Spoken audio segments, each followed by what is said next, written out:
काफी समय पहले की बात है। एक गांव में एक अंधी बुढ़िया रहती थी। वह गणेश जी की परम भक्त थी। आंखों से भले ही दिखाई नहीं देता था, परंतु वह सुबह शाम गणेश जी की बंदगी में मग्न रहती।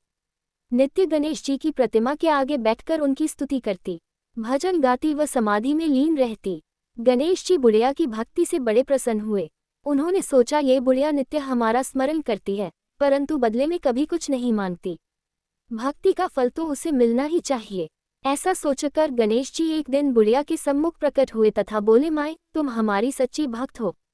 जिस श्रद्धा व विश्वास से हमारा स्मरण करती हो, हम उससे प्रसन्न हैं। अतः तुम जो वरदान चाहो हमसे मांग सकती हो। बुढ़िया बोली, प्रभु, मैं तो आपकी भक्ति प्रेम भाव से करती हूँ, मांगने का तो मैंने कभी सोचा ही नहीं, अतः मुझे कुछ नहीं चाहिए। गणेश जी पुनः बोले, हम वरदान देने के लिए आए हैं।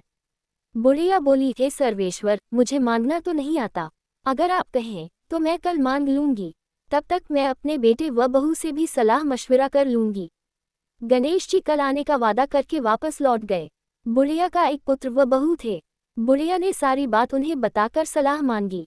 बेटा बोला, माँ, तुम गणेश जी से ढेर सारा पैसा मांग लो, हमारी गरीबी दूर हो जाएगी, सब सुख चैन से रहेंगे।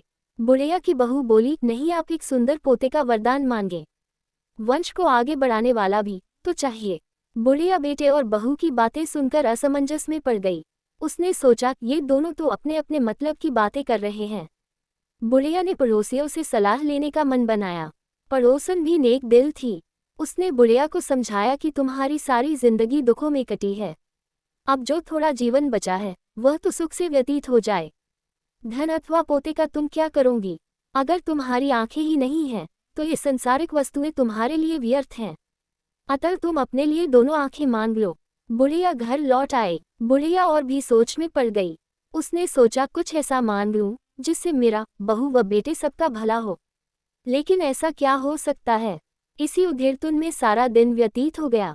बुढ़िया कभी कुछ मांगने का मन बनाती तो कभी कुछ, परंतु कुछ भी निर्धारित न कर सकी। दूसरे दिन गणेश जी पुनः प्रकट हुए तथा बोले, आप जो भी मांगेंगे वह हमारी कृपा से हो जाएगा, ये हमारा वचन है। गणेश जी के पावन वचन सुनकर बुढ़िया बोली, हे गणराज, यदि आप मुझसे प्रसन्न हैं तो कृपया मुझे मन इच्छित वरदान दीजिए। मैं अपने पोते को सोने के गिलास में दूध पीते देखना चाहती हूँ। बुढ़िया की बातें सुनकर गणेश जी उसकी सादगी व सरलता पर मुस्कुरा दिए। बोले, तुमने तो मुझे ठग ही लिया है। मैंने तुम्हें एक वरदान मांगने के लिए बोला था, परंतु तुमने तो एक वरदान में ही सब कुछ मांग लिया। तुमने अपने लिए लंबी उम्र तथा दोनों आंखें मांग ली हैं। बेटे के लिए धन व बहू के लिए पोता भी मांग लिया। पोता होगा, ढेर सारा पैसा होगा, तभी तो वह सोने के गिलास में दूध पिएगा। पोते को देखने के लिए तुम जिंदा रहोगी, तभी तो देख पाओगी। अब देखने के लिए दो आंखें भी देनी ही पड़ेंगी। फिर भी वह बोले, जो तुमने मांगा वे सब सत्य होगा। इतना कहकर गणेश जी अंतर्ध्यान हो गए। कुछ समय पाकर गणेश जी की कृपा से बुढ़िया के घर पोता हुआ। बेटे का कारोबार चल निकला तथा बुढ़िया की आंखों की रोशनी वापस लौट आई। बुढ़िया अपने परिवार सहित सुखपूर्वक जीवन व्यतीत करने लगी।